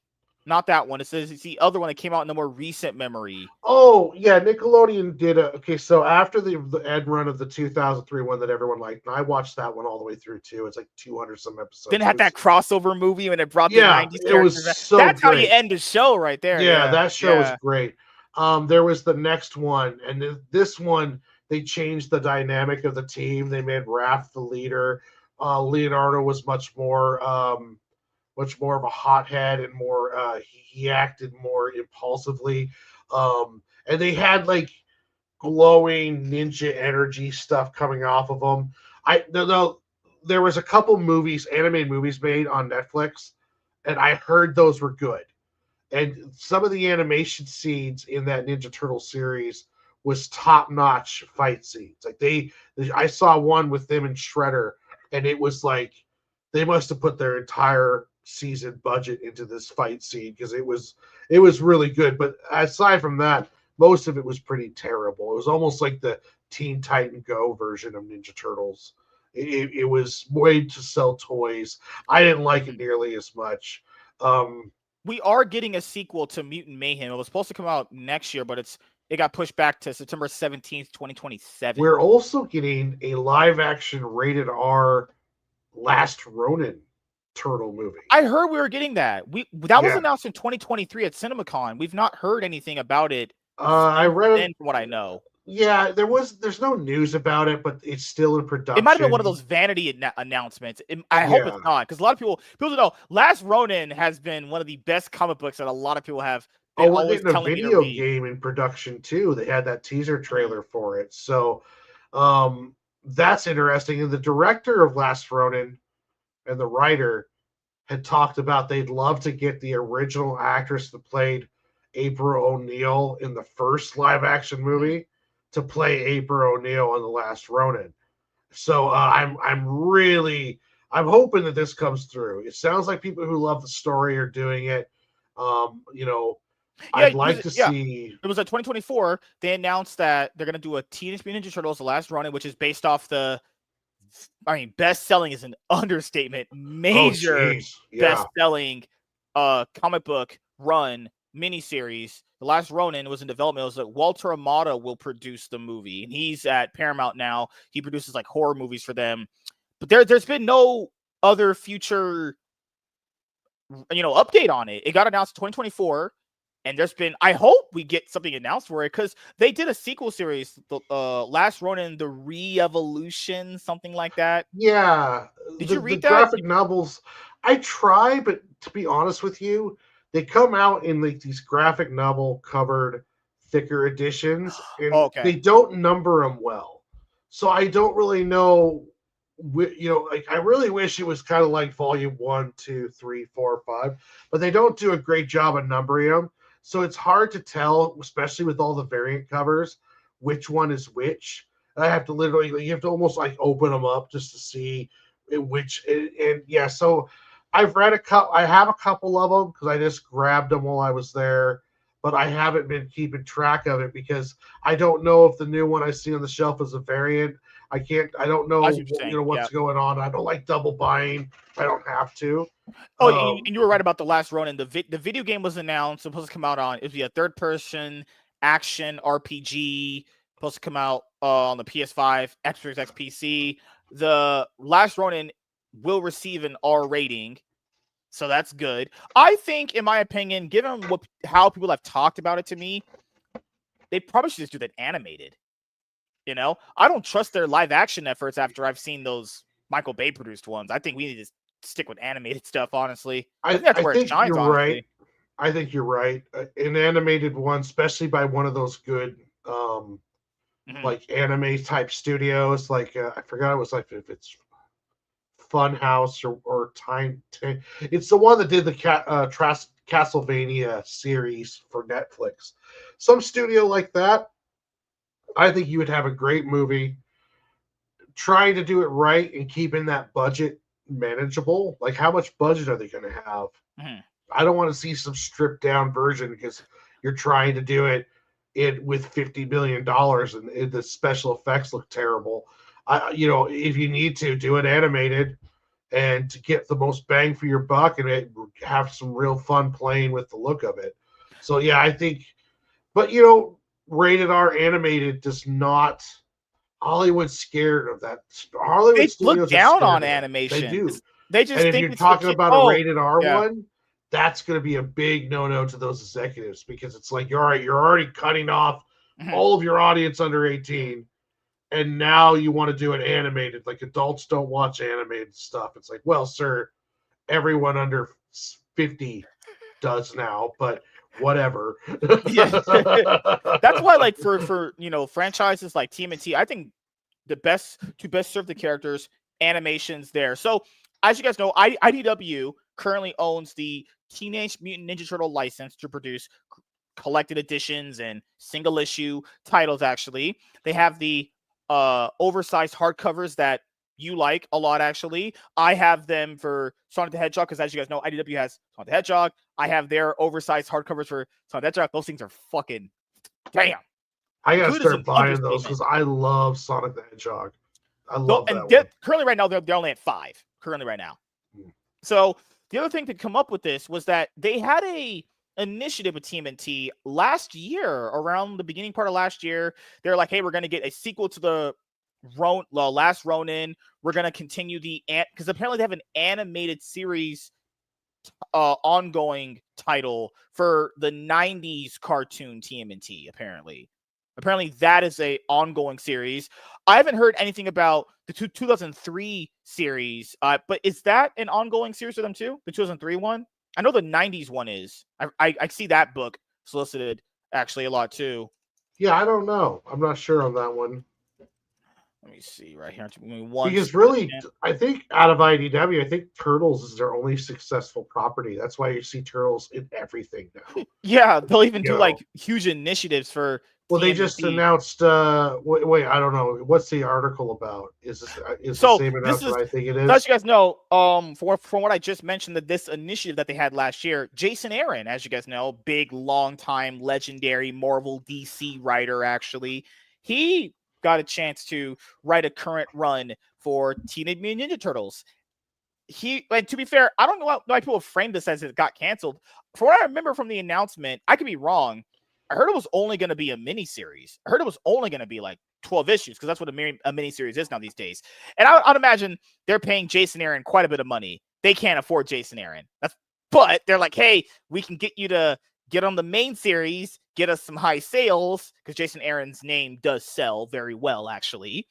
And now it's been revealed that that series is actually getting... So the current series he's on is still going in issue numbers. They're getting a new creative team. Already, huh? Yep. Teenage Mutant Ninja Turtles gets new creative team with American-born Chinese creator Jean Luen Yang, artist Freddie E. Williams II, exclusive. Ooh, okay. Freddie Williams is good. So you know who this is? Okay. Yeah, Freddie E. Williams did the Turtles and Batman comic book, as well as the Turtle. The art in that is just insane. Yeah, that's the artwork that you're going to get. He also did the Turtles He-Man. And he's see right there, Batman TMT, He-Man Master of the Universe, Godzilla vs. Mighty Morphin Power Rangers. Yeah, he did all that stuff, and he's great. I don't know about the writer, but the Freddie Williams is awesome. Oh my god, the art in that book is, if you guys haven't seen that, is out of this world insane. Jean Luen Yang, the Eisner-winning creator of acclaimed graphic novel American-born Chinese, is picking up the katana take on Teenage Mutant Ninja Turtles for IDW Publishing. Yang, who also penned the Eisner and Harvey winning story Superman Smashes the Klan, will be the new writer of the ongoing comic, ushering in a new run beginning with issue number 13. Freddie E. Williams II, who previously worked on Batman, TMNT, He-Man, and the Masters of the Universe, Godzilla vs. Mighty Morphin Power Rangers, will be the new artist on the title. The two pick up from writer Jason Aaron and artist Juan Freya. The current team, whose back-to-basics approach relaunched the book to best-selling status last year.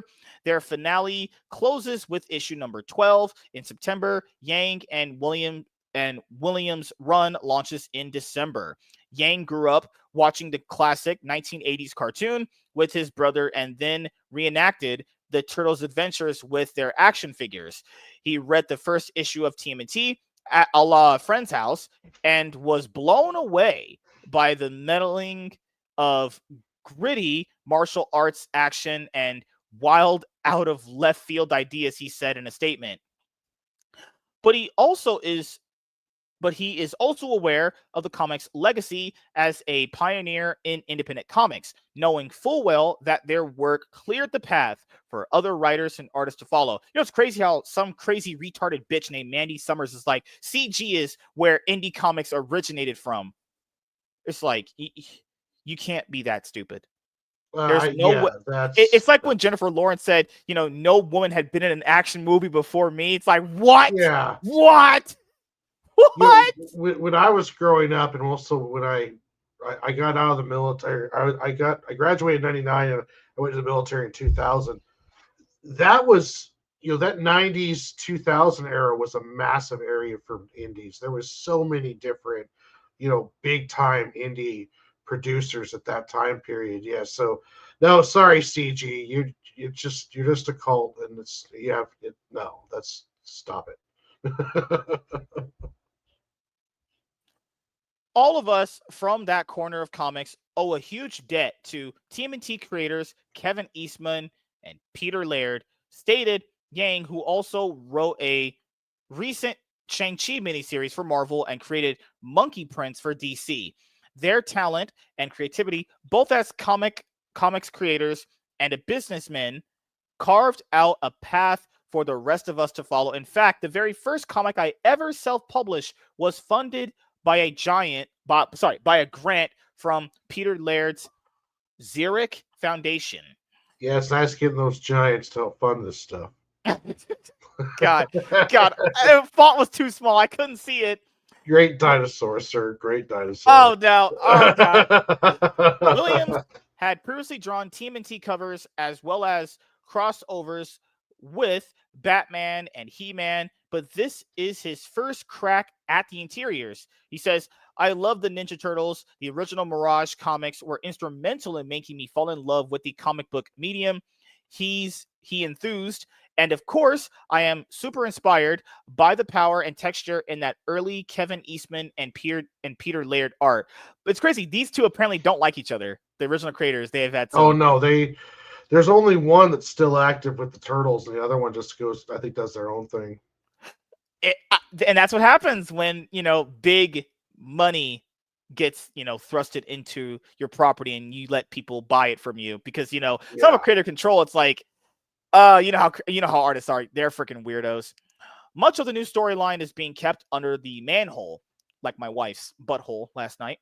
But it will begin with the Turtles reunited and feeling hopeful about the future of the city. But naturally, that doesn't last, as a dark and personal danger lurking in the shadows. The deadly new assassin, Yuji Gami, makes their presence known. For the launch of the new team, IDW will be offering a special blind bag variant for collectors featuring variant covers from creators such as Daniel Warren Johnson, David Nayukayama, Clayton Crane, and others. The main cover will be by Williams, and a variant will be drawn by Dustin Nguyen. Dustin Nguyen had that terrible art in Absolute Batman #4, so I'm holding out on covers he's drawn. But he's usually not that bad. I don't know why he drew that interiors of that book like shit. The issue will hit December 10th, with the pre-order deadline being October 20th. Check out the Williams and Nguyen covers below. So here's the covers for issue 13. Man, this one looks so damn good. That's Freddie Williams right there. Oh, for sure, because I can tell that's Dustin Nguyen's art right there. I could tell. Yeah, he uses a lot of watercolor. Yeah, it feels very... What do you say in the artist world when I can tell as a casual that his style is plain? It feels very basic. You probably undynamic or not much energy. Because this feels very stylized. It feels like it's just popping off. The proportions of the turtles look thicker. I like when they look like this. I don't like when they're smaller. I like when they look like this, honestly. That's my preferred style. But yeah, man, this is the series I know you love a lot. So any final thoughts and opinions on what's going to be the future for this run? Are you going to finish up Jason Aaron's run, but are you going to continue with issue number 13 when it drops? Oh, yeah, I'm going to continue reading Turtles. I think I always read Turtles. I'm collecting the original IDW run on the big, like you mentioned, the big hardcover omnibuses.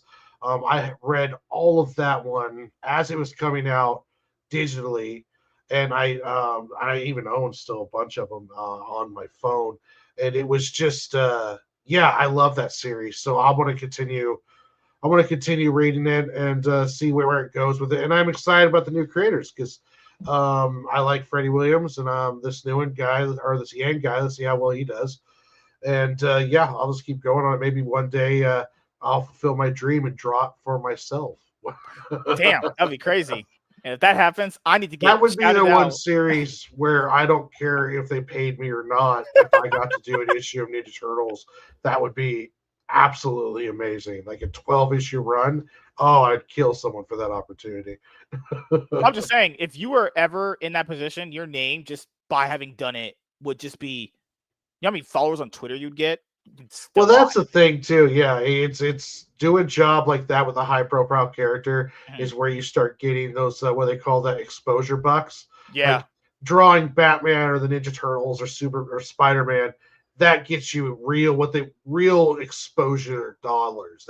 That gets your name on people's list of years, and that gets you a bigger following and along those lines. So yeah, but yeah, I'm excited for it. I love turtles, so Yeah, I can't wait till we anyway. read and review the first volume in Jason Aaron's run, and then we'll read and review the second one, and then we'll just pick up where issue 13 picks off, where it's gonna be with the new creative team. Dan, both of your favorite series, Transformers and Teenage Mutant Ninja Turtles, are getting new creative teams.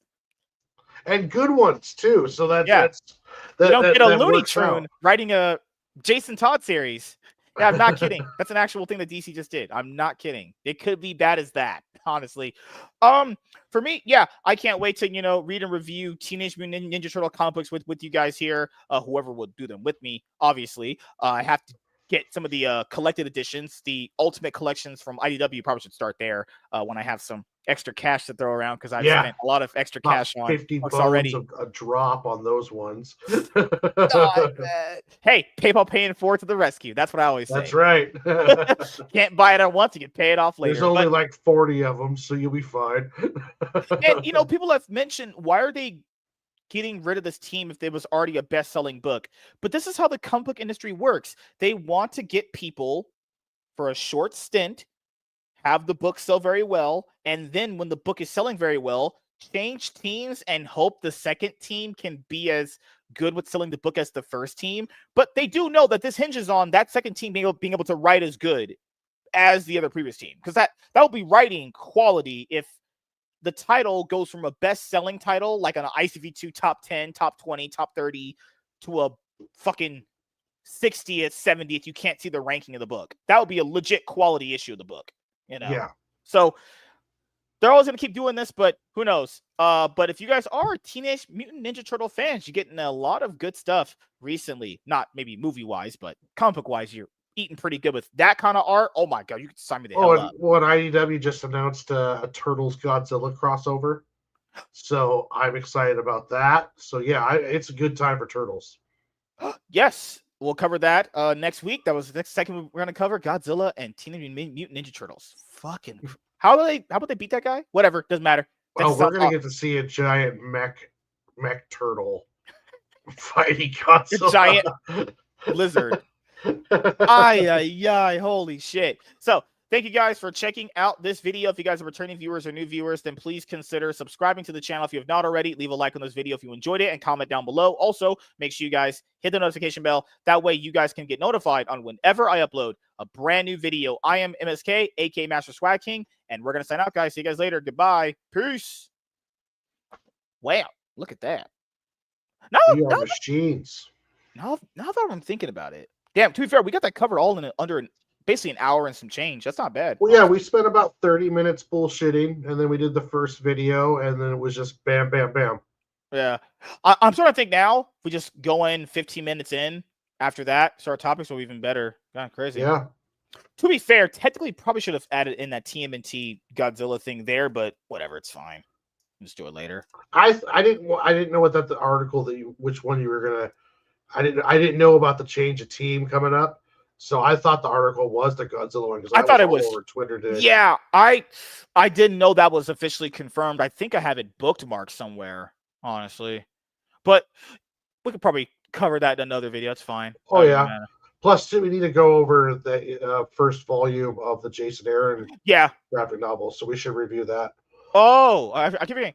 IDW also owns the Godzilla license too. That's how they can do that. They've been whoring Godzilla out to everything. Well, and plus, too, you have two different Godzillas. Legendary is whoring out their Godzilla. That's why that Godzilla is the one taking on the Justice League. And then Toho is the one running through the Marvel Universe right now. And then also this one, I don't know. I think this one looks like the Toho one. So the Toho one is now with the Ninja Turtles. Let's see. Yeah, because apparently, crossovers are just a thing this year. Good lord. Give me one moment here. Okay, let me make sure. TMNT and Godzilla. This is bookmarked for next week. Okay, Cool. so that's bookmarked. It's fine. It's always can get more videos out of these things, and these things you can always just dwell and get your thoughts on everything, and you can always come back with a reinvigorized mindset. I generally thought that the 2003 series had a comic book run. No, apparently it's only just the 90 series that has it, I think. I could be wrong. There's so many comic book series attached with TMNT. Holy shit. There's Mirage, Image, Archie, Dreamwave, and IDW. And IDW's been present on TMNT for since 2011. Holy shit. Let's see. Chronological order. Oh my god, there's so much stuff. Collected editions.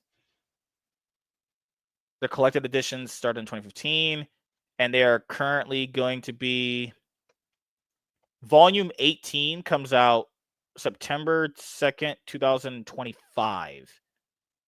So the next one is already out now, which is Volume 17. Okay. So, that's what we'll go over next week. That'll be what we'll put in the TMNT Godzilla video. So, yeah, I think we covered pretty much everything. I have to get to bed soon. I have to get up early in the morning, but I'll be off early tomorrow. But then there's so many other things to do. League just started. We have the comic books I'm reviewing here. Oh, it's gonna be too much stuff. It's fine. I love being busy. But do you have anything you want to say before we head out? Actually, Yeah, catch me this Sunday for another episode of my draw stream and maybe some video game playing. I still want to start Batman Arkham. I just don't have the time to play video games, let alone sit down and stream and do it. But I'm going to make time and try to get either back to Ninja Turtles Splintered Fate, or I'll start the Arkham Origins playthrough. But yeah, definitely this Sunday for sure. I'll be working back on issue 4 of Sig and Joe, trying to wrap up the artwork on that and getting ready to start my next graphic novel as soon as that one's wrapped up. So yeah, hit me up on us this Sunday. hell yeah. So you're playing the Arkham games by chronological order. Yeah, Right? not by release order, but by chronological. So I'm going to do Origins first, and then I'll Isn't that gonna play feel the weird original. going from like WB Montreal free flow combat to Rocksteady's original kind of slower free flow combat? That's what feels weird when I play those games. Yeah. Because the free flow combat feel in Origins is amazing. Feels great. I would rather get Origins out of the way and then just do Arkham 3 times in a row, like the Rocksteady ones. Yeah. And I thought just doing it in a chronological then, because I like Origins and I haven't played it in a long time. So it's also I want to play it first because I just haven't played it since like it came out. Like I picked it up on PC because you can't find it damn near anywhere else. They never did a remaster for it. They never ported it over to the next systems, which is kind of sad. It's almost like Rocksteady's pissed off about it or something. But yeah, I'm going to start with that one first. I like that one. Hell yeah. So, as you guys know from myself, tomorrow I'll be having the show that I was supposed to have with Lapsed Comic Fan this week, which was supposed to be on Tuesdays. That's the day that we normally have the show. He had to push it back to the weekend because he had some work-related situations come up, which is fine. Happens. So we're going to do our show 7 p.m. PST, where we're going to review Absolute Flash #1. We're going to talk about the whole Zelda live action casting controversy, and that's pretty much it, unless we're going to go over another comic book topic. Actually, I don't think so. I think 2 topics will be fine for tomorrow, and then 2 hours before that, I'm going to have to do another show with someone just for a little bit of time, and then hopefully get some rest, because I'll be dead tired after tomorrow work. Holy crap, I'm going to be freaking fried. So, yeah, thank you guys for checking out this episode of the MSK Show, and I hope you guys have a great weekend, and we'll see you guys in the next one. See you guys.